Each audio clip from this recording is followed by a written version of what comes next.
தேசிய மருத்துவ பொது நுழைவுத் தேர்வுகள் திட்டமிட்டபடி நடக்கும் என்று உச்சநீதிமன்றம் மீண்டும் திட்டவட்டமாக தெரிவித்துள்ளது. மருத்துவ பொது நுழைவுத் தேர்வுகள் தொடர்பாக உத்தரப்பிரதேசம், மகாராஷ்டிரா மாநிலங்களைச் சேர்ந்த மாணவர் அமைப்புகள் தாக்கல் செய்திருந்த மனுக்கள் தலைமை நீதிபதி தாக்கூர் தலைமையிலான அமர்வு முன்பு இன்று விசாரணைக்கு வந்தன.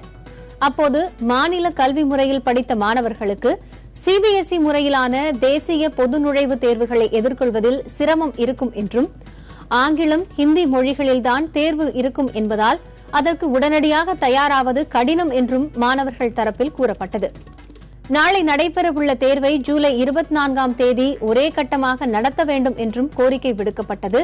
ஆனால் தேர்வுகள் ஒத்திவைக்கப்படாது என்றும், தேர்வுக்கு தயாராகுமாறும் மாணவர்களுக்கு அறிவுறுத்திய உச்சநீதிமன்றம் திட்டமிட்டபடி நாளை மருத்துவ பொது நுழைவுத் தேர்வு நடைபெறும் எனவும் தெரிவித்துள்ளது.